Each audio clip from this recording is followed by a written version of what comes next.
Coucou les amis, j'espère que vous allez bien. Ça fait longtemps qu'on s'est pas vu.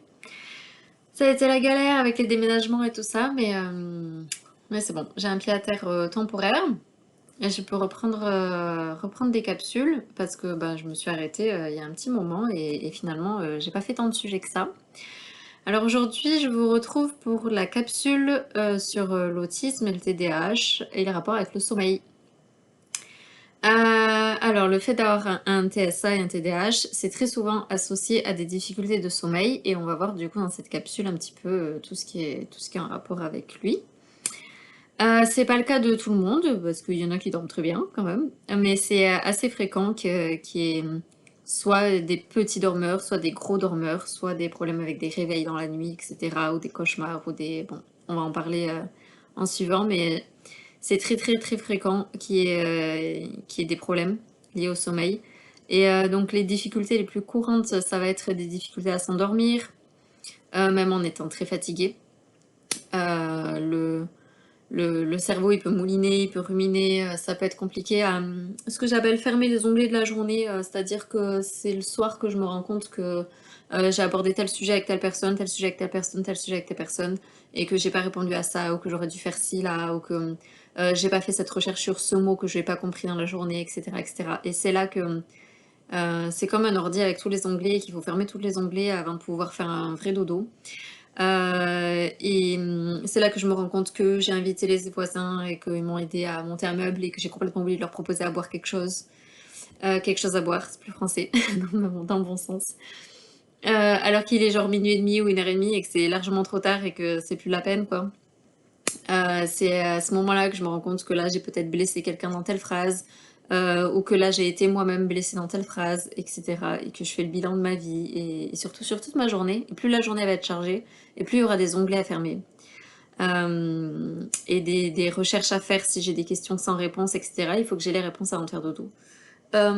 Si je me dis au dernier moment, mince, j'ai pas étendu mon linge, mince, euh, j'ai pas arrangé la vaisselle ou j'en sais rien, et que je sais que c'est quelque chose qu'il faut absolument que je fasse avant la fin de ma journée pour que le lendemain je démarre avec pas de tâches à faire ou autre et avec voilà, avec mon taux d'énergie et que y a pas quelque chose qui m'en enlève direct dès le début, dès le matin avec un truc à faire dans mon organisation qui m'est propre.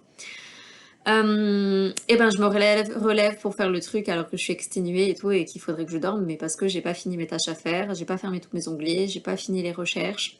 S'il y a des conversations qui n'ont pas été terminées, ben j'aimerais bien les terminer, mais des fois il est trop tard, les gens dorment, etc. Donc c'est bon, c'est le moment où voilà, où le cerveau chez moi, peut-être chez vous, il fulmine à fond là et qu'il pense à tout ce qu'il a fait, mal fait, pas fait, qui reste à faire. Et au lieu de se préparer au sommeil, tranquillou, c'est là où ça cogite, quoi. Les horaires de sommeil peuvent être décalés, s'endormir très tard et se réveiller très tard, par exemple. Je sais que pour ma part, j'ai beau lutter à chaque fois, j'ai eu beau faire des stratégies même à ne pas dormir d'une nuit pour être sûre d'être crevée le lendemain plus tôt et tout. Il n'y a rien qui marche en fait pour me recaler au niveau du sommeil. Donc bon, bah, j'ai abdiqué en fait, hein, au bout d'un moment, je laisse faire le corps, hein, tant pis, hein, c'est à moi à m'adapter du coup avec les horaires que mon corps a. Parce que j'ai lutté contre lui, j'ai essayé 36 000 stratégies et ça n'a jamais fonctionné, donc autant abdiquer et essayer de faire en fonction de son corps. Il peut y avoir des problèmes de réveil fréquents pendant la nuit. On va en discuter après, ça, ces réveils fréquents. Le sommeil, il peut être léger aussi, avec une sensation d'être réveillé par le moindre bruit ou la moindre lumière, que ce soit une mouche, un moustique, que ce soit un tic-tac d'une pendule, d'une horloge, que ce soit s'il n'y a pas de volet qui ferme tout, la lumière à l'extérieur d'un lampadaire, ou alors chez soi, même la lumière d'un chargeur de portable ou d'ordi. Moi, je sais que si je vais au lit et que j'ai oublié d'éteindre le voyant de l'ordi et que je vois la petite lumière blanche de l'ordi, et ben, il faut absolument que j'éteigne parce que c'est impossible en fait de m'endormir sinon juste à cause de cette petite lumière. Euh, Quand il a fait chaud, qu'il y a eu la canicule et tout ça, là, le bruit du ventilateur, c'était infernal. C'était soit je pétais de chaud, mais au niveau auditif et sensoriel, ça allait par rapport à la surcharge auditive. Soit je coupais le ventilo et au niveau auditif et sensoriel, ça allait, mais au niveau sensoriel, chaleur, ça pouvait me surcharger, me faire suffoquer. Et donc bah, le dilemme était très compliqué entre mettre le ventilo ou pas. Parce que j'étais perdante en fait dans les deux cas. Et ça a peut-être été le cas pour vous, mais ça a été assez compliqué ça, c'est ce fameux dilemme. Euh, le réveil peut être aussi très difficile le matin, parfois avec une forte inertie du sommeil. Moi je sais que mon corps, sans alarme, il se réveille quand il veut et c'est ok. Et je suis bien régénérée. Par contre, quand j'étais obligée d'aller au travail avec une alarme, ou s'il y a des rendez-vous médicaux ou autres rendez-vous qui font que je dois mettre une alarme et que ça va couper mon sommeil, alors que mon corps aurait besoin de dormir encore, je vais être fracassée de chez fracassée, quoi. C'est limite pire que si j'avais pas dormi. Le réveil par une alarme, je sais pas vous, mais chez moi, c'est une catastrophe. C'est impossible. Il faut absolument que je laisse mon corps se réveiller quand il a fini de faire dodo, quand il est prêt, en fait. Sinon, je suis dans le coltard terrible. Je suis dans le négatif au niveau de l'énergie, quoi. Ça va pas du tout. Et alors après, l'émotionnel, l'irritabilité, les problèmes avec les imprévus et tout, je les gère encore moins bien. Les surcharges, elles arrivent tout de suite. Bon, c'est une catastrophe les réveils avec les alarmes. Vraiment. J'espère qu'on n'entend pas la chienne qui est en train de boire de l'eau. Ça doit être embêtant. Qui s'étouffe aussi en buvant de l'eau, visiblement. Je vais attendre un petit peu. Je tente de reprendre. En espérant qu'elle s'étouffe pas, qu'elle a fini de s'étouffer. C'est vieille chienne, 15 ans. Alors ça peut être aussi donc une impression de ne jamais être complètement reposé. Le matin, selon les gens avec leur sommeil, ça peut être une catastrophe. Même s'ils dorment beaucoup, certains ont l'impression de pas du tout s'être reposés. Chez les personnes qui ont un TSA, on va séparer TSA et TDAH. Plusieurs facteurs peuvent contribuer à ces difficultés. Ça peut être la sensibilité accrue au bruit, on en parlait tout à l'heure, la lumière, les textures, la température, tout ce qui est sensoriel. Le cerveau qui reste très actif au moment de coucher et le rythme biologique parfois différent de la moyenne. 3 sur 3 pour moi me concernant. Chez les personnes ayant un TDAH, donc hop, on passe de l'autre côté, les pensées peuvent s'enchaîner rapidement au moment de dormir. Il peut être difficile de couper l'activité mentale et l'horloge biologique est souvent retardée, ce qui favorise un endormissement tardif. 3 sur 3 aussi, on combine les deux.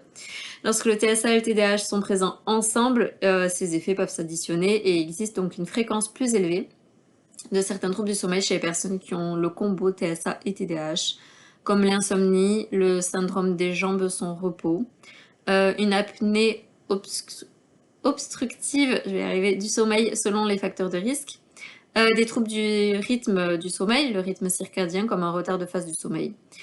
Sachez, les amis, que si les difficultés elles sont importantes et qu'elles durent depuis plusieurs semaines ou qu'elles entraînent vraiment une grande fatigue dans la journée, ça peut être utile d'en parler avec un professionnel de santé pour évaluer le type de trouble du sommeil et s'il y a des solutions adaptées ou pas. Voilà, restez pas dans le mal et dans le dur, vous dites pas: «Ah, c'est normal, est-ce que je suis autiste ou TDAH, je vais subir ma vie». Des fois, il peut exister des choses à faire, des traitements, ou voilà. Mais bon, je suis pas médecin, c'est pas à moi de vous le dire, mais ça peut être intéressant d'en parler à un médecin selon vos soucis de santé, s'ils sont vraiment vos soucis de sommeil, s'ils jouent vraiment sur votre santé. Ça peut être utile d'en parler à un professionnel. Maintenant, on va parler des cas marmottes qui dorment 10 heures par nuit ou plus pour se sentir repartir à zéro le lendemain. Et en fait, quand c'est un réveil sans alarme, où c'est le corps vraiment qui dort 10 heures ou plus et qui se réveille comme ça plus tard. Si c'est votre cas, levez la main. Moi, en tout cas, moi. Donc ça peut être compatible avec le profil TSA, TDAH. Le fait d'avoir besoin en fait d'environ 10 heures par nuit de sommeil et de se réveiller spontanément sans alarme en se sentant en mode remise à zéro. Ça peut correspondre à notre besoin physiologique de sommeil. Ça peut s'expliquer par plusieurs facteurs, par exemple le fonctionnement du cerveau lié au TSA et ou au TDAH, qui peut rendre les journées beaucoup plus coûteuses en énergie mentale. Ça, on le sait très très bien, on en est témoin, on le vit chaque jour. Ça peut être aussi une variabilité individuelle, donc certaines personnes ont naturellement besoin de plus de sommeil que la moyenne. Ça, même chez les neurotypiques, il y a des gros dormeurs et des petits dormeurs. Le fait qu'on se réveille naturellement, sans alarme et tout ça, après environ 10 heures de sommeil, c'est un élément qui va dans le sens d'un besoin de sommeil réel. Si on se réveille encore fatigué après 10 heures de sommeil, ça oriente plus vers un sommeil de mauvaise qualité ou un autre problème de santé. Mais si on se réveille bien régénéré au bout de 10 heures, c'est qu'on a besoin des 10 heures. Euh, Si vous avez le moindre doute et tout, n'hésitez pas à voir un professionnel de santé, je tiens à le réitérer. En résumé, 10 heures de sommeil, ça peut être normal pour certaines personnes. Si après les 10 heures de sommeil, vous vous sentez reposé, on se sent reposé, en alerte et qu'on fonctionne bien dans la journée, ça peut tout simplement être le besoin de sommeil. Ce besoin, il n'est pas forcément spécifique au TSA ou au TDAH, parce qu'il y a des petits dormeurs et des gros dormeurs même chez les neurotypiques. Par contre, il est compatible avec ces profils et c'est rapporté par certaines personnes concernées, c'est-à-dire que des fois, enfin souvent, les personnes neurodivergentes ont besoin de plus d'heures de sommeil. Sauf pour certains troubles comme la bipolarité en phase up, qui ont très très peu d'heures de sommeil, ou certains TDAH très très hyperactifs qui vont avoir très très peu d'heures de sommeil. En fait, c'est variable par rapport aux troubles, mais globalement, pour les personnes qui vont avoir l'autisme, ça peut être marmotte ou besoin de sieste fréquente, etc. Le sommeil, c'est quand même assez refuge et réparateur et régénérateur. C'est la façon de couper en fait, hein, parce que sinon on a beau essayer, on a du mal à couper. Quand on dort, au moins c'est là où on coupe le plus possible avec tout et où on se répare de certaines surcharges sociales, cognitives, sensorielles, émotionnelles, etc., etc., etc. Alors, est-ce que vous vous demandez comme moi comment ça se répare la nuit, le cerveau, TSA, TDAH, le système nerveux et tout ce qui touche à cette neurodivergence? Je me suis posé la question et je vais vous y répondre du mieux que je peux, parce que je suis pas scientifique non plus, hein. À l'heure actuelle, les connaissances scientifiques indiquent que le cerveau d'une personne TSA-TDAH suit les mêmes grands mécanismes de réparation et de récupération de celui de Monsieur et Madame Tout-le-Monde.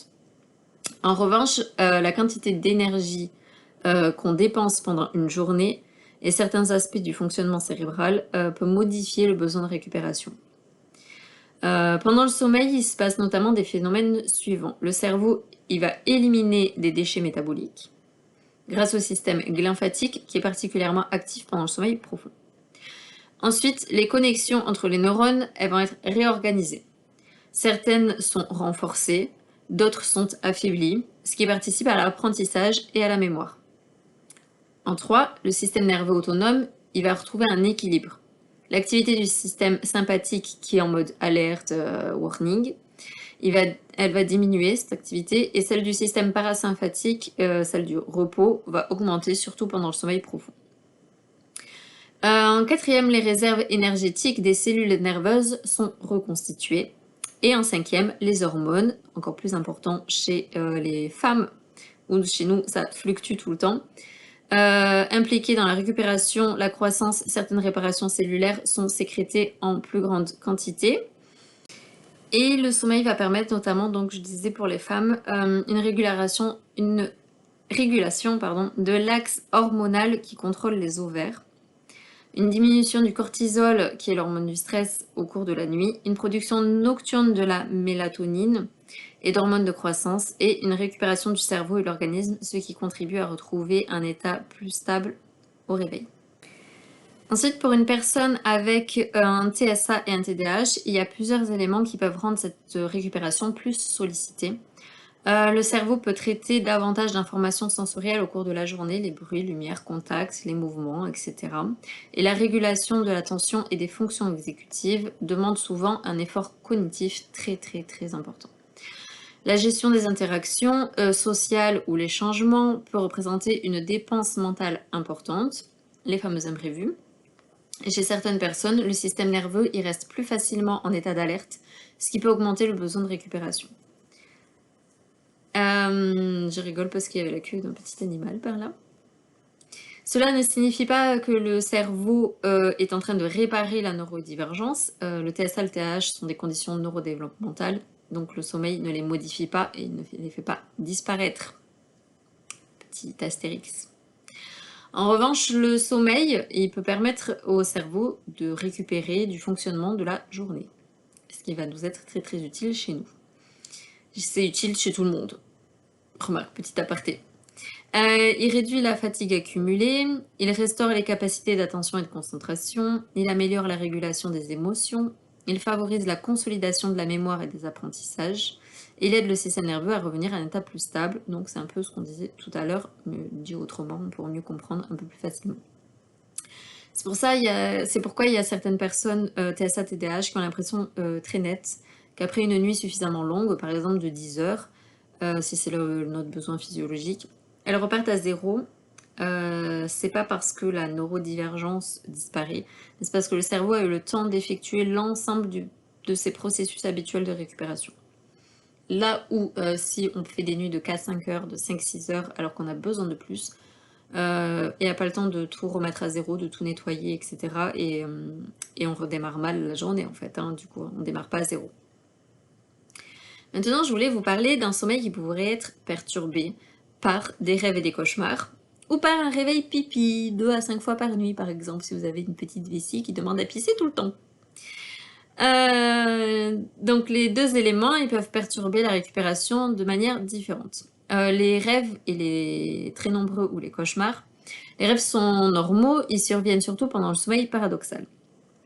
En revanche, si on a des cauchemars fréquents, des rêves très intenses émotionnellement, des réveils à cause des rêves, alors là, le sommeil, eh bien, il est plus fragmenté et on peut avoir l'impression d'avoir dormi longtemps, mais de se sentir moins reposé. Chez les personnes TSA et ou TDAH, certaines études suggèrent que les cauchemars et les rêves sont très très vivaces. Ils sont plus fréquents que dans la population générale, mais c'est pas systématique. Maintenant, les réveils pour uriner, par exemple 2 à 5 fois par nuit, les fameux réveils pipi. Se lever 2 à 5 fois par nuit pour uriner, ça peut aussi diminuer la qualité du sommeil parce que chaque réveil va interrompre les cycles de sommeil. Même si on se rendort rapidement, ces interruptions peuvent réduire la continuité du sommeil. En plus, on se lève, etc. Donc on se met vraiment en fonction. Et alors pour peu qu'on se met la lumière dans la gueule, nos réveils, on va pas avoir nos phases de sommeil comme il faut. Donc les réveils nocturnes pour uriner peuvent avoir de nombreuses causes. Ça peut être parce qu'on boit beaucoup en soirée, parce qu'on a une vessie très sensible, à cause de certains médicaments, une production importante d'urine la nuit, certaines maladies ou troubles du sommeil. À eux seuls, ne sont pas spécifiques du TSA ou du TDAH. Mais il y a beaucoup de personnes TSA, TDAH qui ont des réveils pipi la nuit. Parce qu'aussi, il y en a qui oublient de faire pipi avant de faire dodo. Et donc du coup, il y a les réveils la nuit parce que certains ont zappé le pipi avant le dodo parce qu'ils n'ont pas senti l'envie d'uriner, ils pensent que ça va ou qu'ils ont fait il n'y a pas longtemps. Et donc ils vont s'endormir avec une vessie pleine sans avoir l'info que la vessie est pleine et vont se réveiller pour faire pipi pas longtemps après s'être endormis. Donc ensemble, si on a des rêves ou des cauchemars qui nous réveillent et des réveils pour uriner plusieurs fois par nuit, si on a le combo des deux, le cerveau il peut avoir plus de difficultés à enchaîner des périodes longues de sommeil, du sommeil profond, et le sommeil paradoxal sans interruption, ce qui peut augmenter le besoin de dormir plus longtemps pour se sentir complètement reposé. Sachez que si les réveils urinaires sont présents presque toutes les nuits, surtout 3 fois ou plus par nuit, il est généralement recommandé d'en parler à un professionnel de santé afin de rechercher la cause parce qu'il existe de nombreuses explications possibles. Ne négligez rien, ne vous dites pas c'est normal, c'est parce que je suis autiste, TDAH et tout. Des fois il y a aussi d'autres maladies, des fois il y a d'autres problèmes et des fois on peut régler l'histoire, il y a des solutions qui peuvent exister. Ou des trucs et astuces, des habitudes, des routines, etc. Ou des médicaments s'il y a des problèmes de santé dus à ça. Donc n'hésitez pas à en parler à votre médecin traitant, à votre psychiatre, à une personne de confiance, un professionnel de santé. J'ai eu la curiosité de me demander comment se réparer tout le corps, heure par heure, le début de nuit, le milieu, le fin de nuit, la fin de nuit. Excusez-moi, le cerveau est fatigué. Et du coup, je me suis dit pourquoi pas vous partager mes recherches. Et ce que j'ai trouvé, alors le corps, il va pas réparer une partie précise à une heure fixe. Les différents mécanismes de récupération ils vont se chevaucher au cours de la nuit. Par contre, il existe une organisation générale des cycles de sommeil. Sachez qu'en début de nuit, environ les 3-4 premières heures, donc si vous faites des nuits de 4 à 6 heures, il vous manque la suite quand même. Donc les 3-4 premières heures, le sommeil profond est le plus abondant. Pendant cette période, le cerveau il va éliminer activement les déchets métaboliques. C'est là où le corps physique va surtout récupérer les tissus, les muscles, la peau, les os. Ils effectuent une grande partie de leur réparation. L'hormone de croissance, elle est sécrétée en grande quantité. Le système immunitaire va être très actif. Les réserves d'énergie des cellules sont reconstituées. Et la fréquence cardiaque, la respiration et la pression artérielle diminuent. En milieu de nuit, les cycles y vont alterner entre sommeil profond, sommeil léger, sommeil paradoxal. Pendant cette période, le cerveau continue à consolider les souvenirs. Deuxième partie de nuit. Les connexions entre les neurones sont réorganisées. Les cellules poursuivent leur réparation et le système immunitaire continue son travail. C'est pour ça que quand on est malade, souvent on dort plus, on fait des siestes, on a envie de dormir, on a besoin de dormir parce que c'est là que le système immunitaire y travaille le plus et le mieux. En fin de nuit, les dernières heures avant le réveil. Alors pour ceux qui ont les nuits courtes, il vous manque ça. Ceux qui ont les nuits longues comme moi, on a tout. La fin de nuit, le sommeil paradoxal devient plus long et plus fréquent. Pendant cette période, les rêves sont souvent plus nombreux et plus longs. Le cerveau va consolider davantage la mémoire et les apprentissages. Les émotions sont en partie retraitées. Donc pour les gens qui ont des problèmes de gestion émotionnelle, etc., tout ce qui va être borderline, tout ce qui va être TDAH, tout ce qui va être TSA, avec vraiment ces espèces de torrents émotionnels, de cyclones émotionnels, ce problème de contrôle émotionnel, et où on s'en prend plein la gueule, ou les personnes hypersensibles. Vraiment tous ceux qui vivent les émotions à l'extrême, là, qui ont du mal à les gérer, à les traiter, etc. Eh ben, ça peut être intéressant de dormir longtemps, en fait, hein, de laisser son corps se réveiller par lui-même, sans alarme, etc. Même si je sais que la société ne nous permet pas ça pour le plus grand nombre d'entre vous, qui travaillaient, qui avaient besoin de se réveiller avec une alarme, etc., ou ceux qui sont mamans avec des enfants, etc. Bref, ceux qui n'ont pas le luxe de pouvoir se réveiller naturellement et qui leur manque cette dernière partie, eh ben, il manque la partie où les émotions vont être retraitées en grande partie. Et c'est dommage, c'est dommage parce que du coup, ben, vous redémarrez pas bien à zéro là par rapport aux émotions, vous voyez? Vous démarrez à fleur de peau et ça craint, ça craint. Du coup, si vous êtes plus sensible, que vous pleurez tout le temps, que vous avez l'impression que c'est de pire en pire au niveau des émotions, si vous arrivez et que vous pouvez dormir plus longtemps, ben ça pourrait vous aider, quoi. À nouveau, je ne suis pas médecin, etc. Je vous parle vraiment que de mes recherches, de ce que je connais, de ce que je vis et de ce que j'ai pu interpréter, de ce que j'ai pu expérimenter, de ce que j'ai pu comprendre et analyser et de mes recherches. Mais pour tout doute, toute question, etc., voyez avec votre médecin, parce que peut-être vous avez besoin aussi de traitement pour gérer les émotions. Je ne suis pas médecin, je tiens à le réitérer encore. Et dans cette dernière période-là des heures supplémentaires de sommeil, le cerveau se prépare progressivement à l'éveil. Ça, c'est super important de laisser le cerveau émerger et tout ça et se préparer à l'éveil pour ne pas avoir ce fameux réveil brutal de par une alarme, une porte qui s'ouvre, quelqu'un qui vient vous réveiller.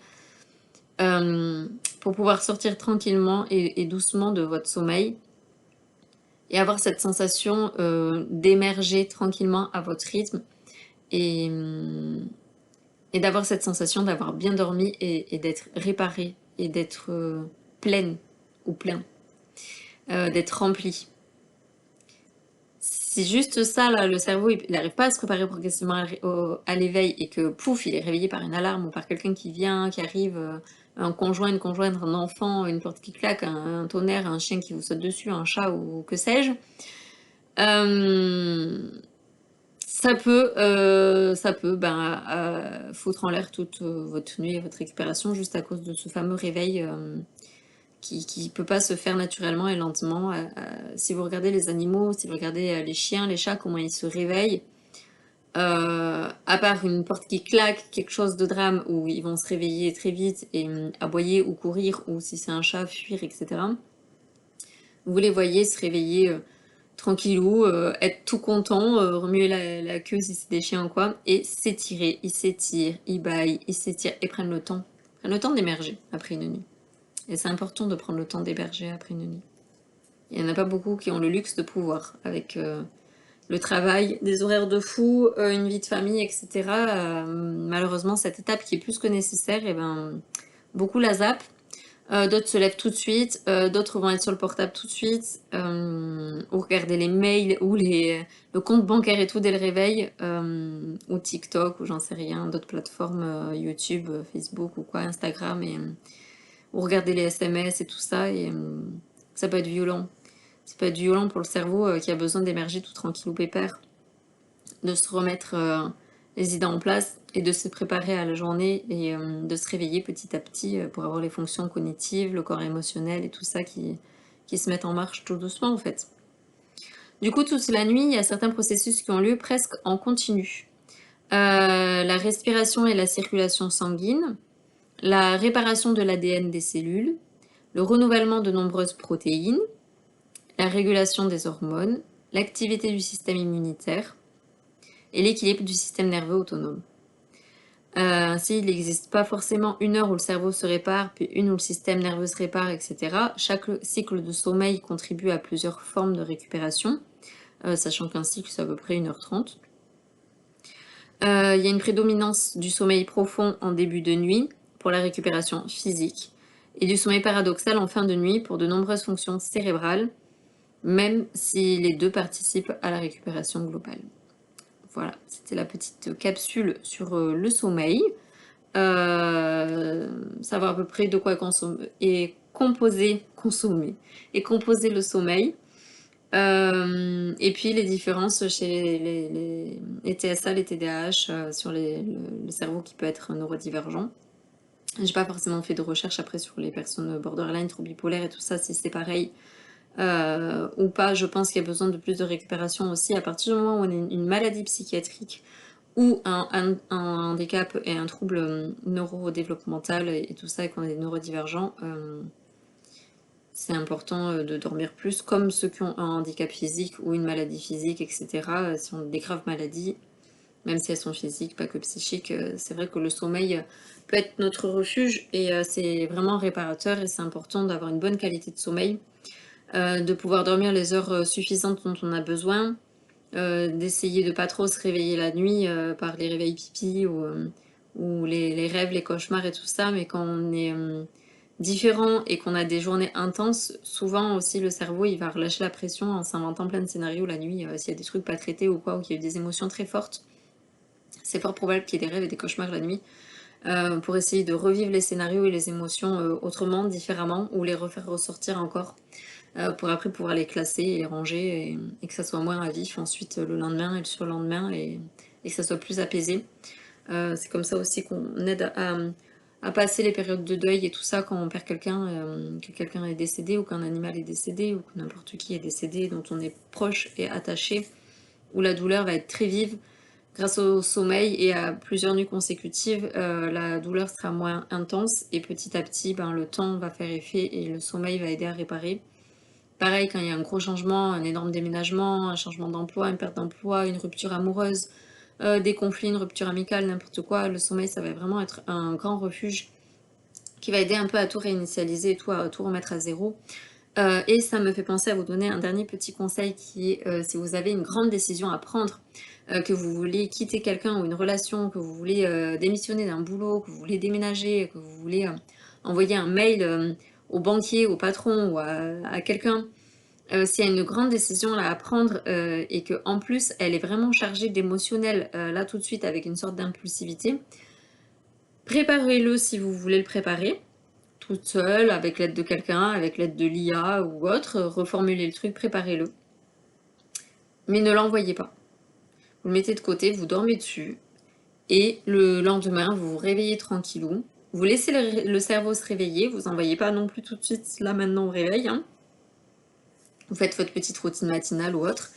Et dans la matinée, selon l'heure à laquelle vous vous réveillez, dans votre propre matinée, vous laissez passer, allez, 3-4 heures après le réveil.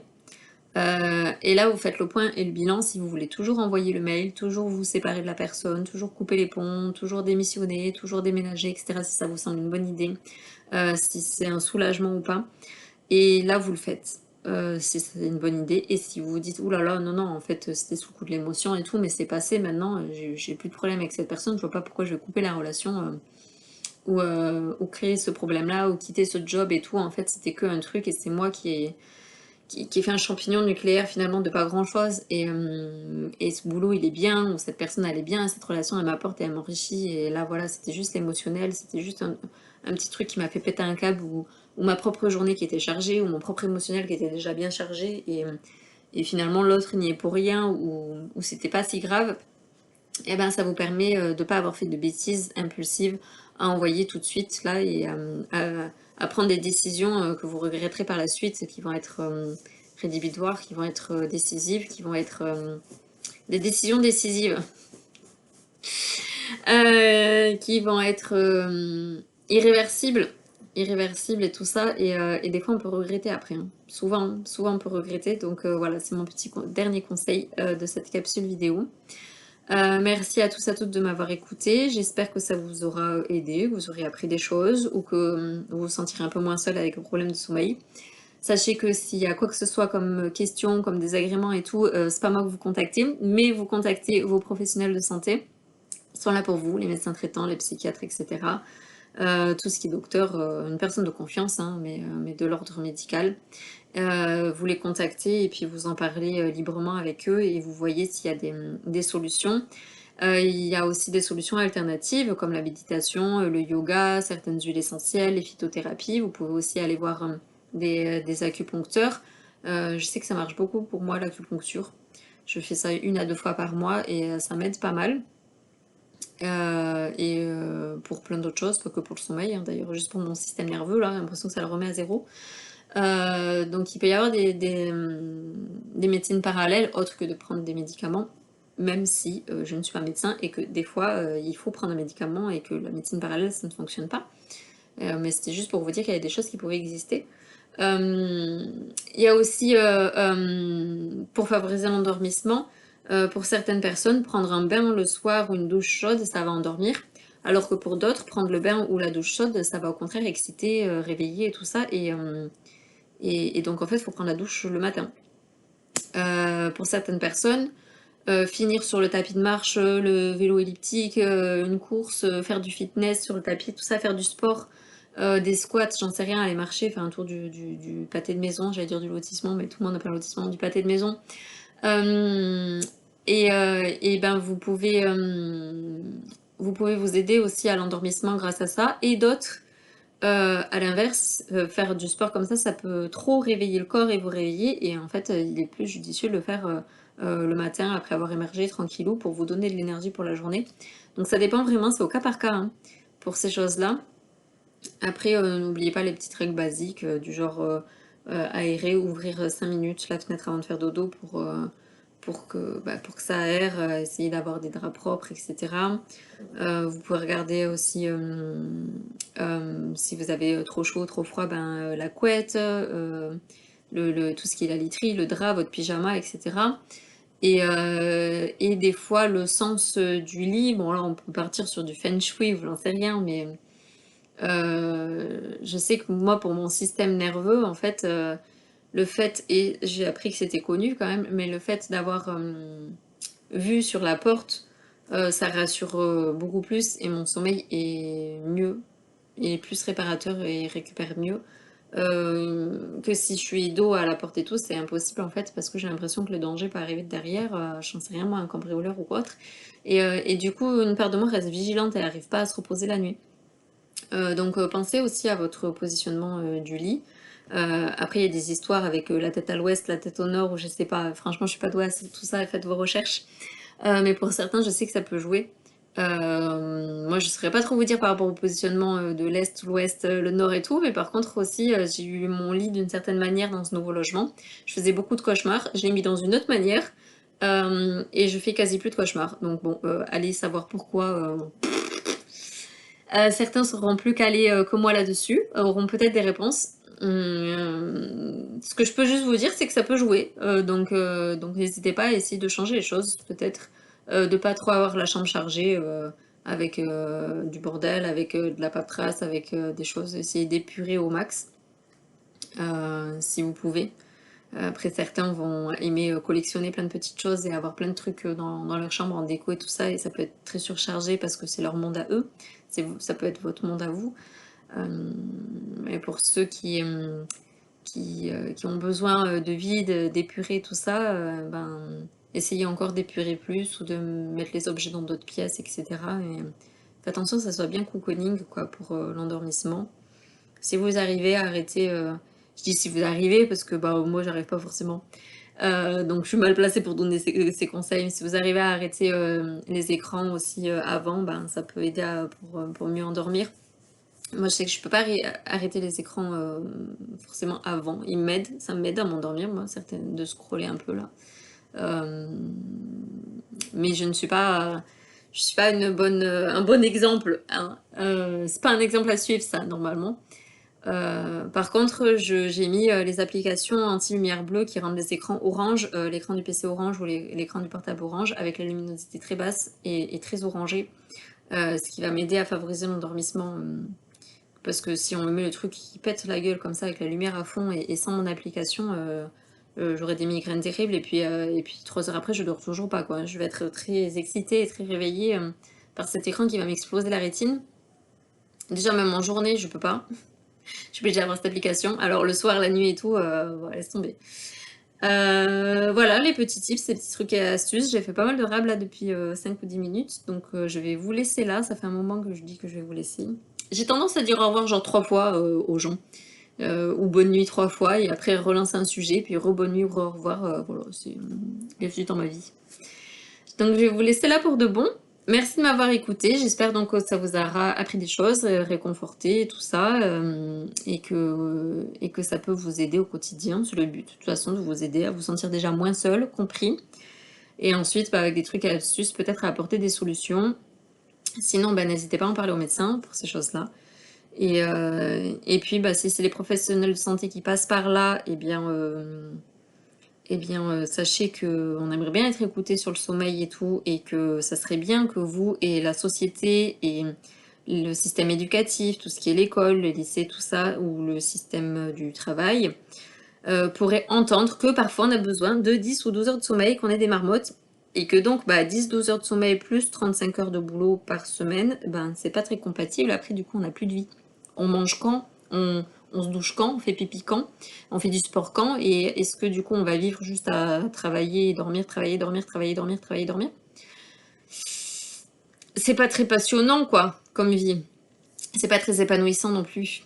Donc ça serait peut-être bien un peu de réfléchir à ceux qui ont vraiment un gros besoin de dormir beaucoup, et même pour les neurotypiques qui ont besoin de dormir beaucoup. Ça pourrait être intelligent de réfléchir un petit peu à ça, à comment adapter le système et la société au sommeil des gens, au rythme des gens. Voilà, les laisser manger quand ils ont faim, les laisser pisser quand ils veulent pisser, hein. Je dévie un peu, mais à lever la main à l'école pour demander à pisser, c'est inadmissible, quoi. Et puis à laisser boire de l'eau quand on a soif, et puis à laisser dormir quand on est fatigué, en fait.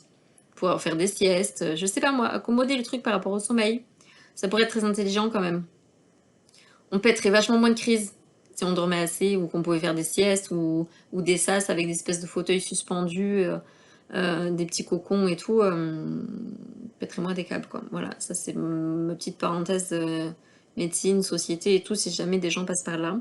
Et puis, si c'est l'entourage des personnes neurodivergentes qui passent par là, qui veulent en savoir plus, ben sachez que non, votre entourage n'est pas des grosses feignasses, flemmardes, qui ne sont bonnes à rien qu'à dormir, des espèces de larves qui ont été touchés par la mouche tsetse, je sais pas quoi, du sommeil, etc. etc. C'est juste un gros besoin physiologique normal pour pouvoir vraiment repartir à zéro. Donc c'est pas un caprice, c'est pas de la flemme, c'est pas de la fainéantise, c'est pas... Voilà. Arrêtez de... Pour certains, je pense à personne en particulier, bien évidemment, ironie. Mais arrêtez, voilà, arrêtez de penser que c'est parce que voilà, parce que on est des bons à rien, des feignants, etc. Parce que c'est complètement fou. Non, on aimerait bien pouvoir dormir jusqu'à 6 heures ou 7 heures et être pompé up. Ça nous ferait beaucoup plus d'heures de vie dans la journée, parce qu'on perd beaucoup de temps de vie du coup dans le sommeil, quoi. Presque la moitié. 24 heures, c'est une journée, si on dort 12 heures, bah, on a perdu déjà la moitié d'une journée. Donc la moitié de notre vie, on la passe à dormir. Là où vous passez un tiers de votre vie à dormir.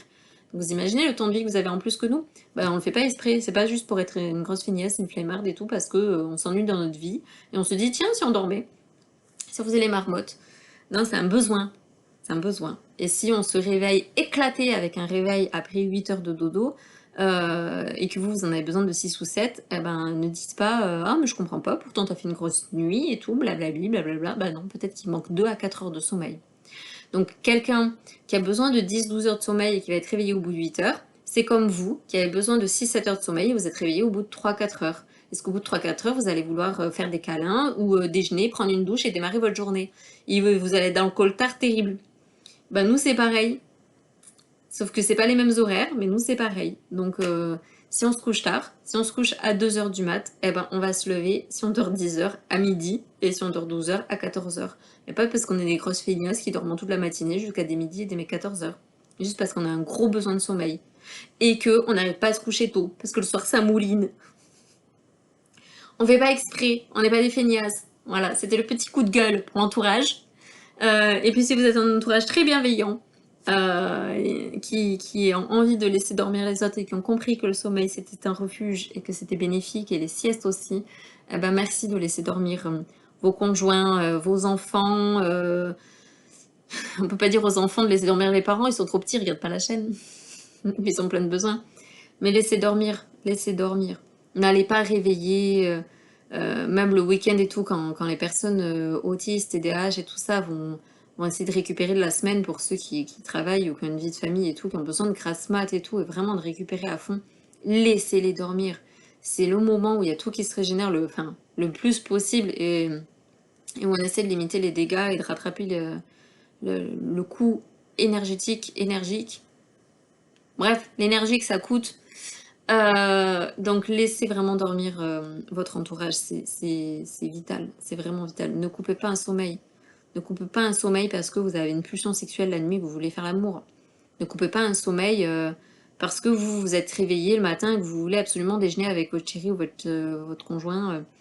Ne coupez pas un sommeil parce que vous voulez absolument que la personne fasse telle activité avec vous parce que c'est le week-end ou autre, ou se réveille en même temps que vous pour quand vous allez au travail pour pouvoir vous croiser au moins le matin.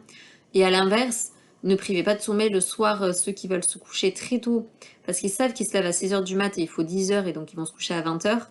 Ne les faites pas culpabiliser qu'ils aillent se coucher juste après avoir mangé. Ne faites pas culpabiliser parce que ils regardent pas votre série Netflix ou d'Amazon Prime ou de Disney Channel ou je ne sais quoi ou sur TF1 et tout ça avec vous, ou un match de foot, ou parce qu'ils sortent pas avec vous en soirée, ou qu'ils refusent un repas le soir chez des amis, ou qu'ils refusent de faire de la sexualité la semaine et qui sont ok pour le week-end, mais parce que sinon la semaine ils n'ont pas le quota de sommeil et qu'après ils doivent travailler, etc. Ne culpabilisez pas la personne neurodivergente ou pas neurodivergente, mais qui a besoin de dormir beaucoup d'heures. Parce que pour vous c'est beaucoup. Mais pour eux c'est le strict minimum. C'est pas beaucoup, c'est le minimum vital. Voilà, ne les culpabilisez pas. Pour la troisième, quatrième ou cinquième fois, je vous dis au revoir. Passez une bonne journée, bonne soirée, bonne nuit, suivant l'heure à laquelle vous regardez cette capsule vidéo. Et puis je vous dis à bientôt, je vous fais des bisous. Prenez soin de vous.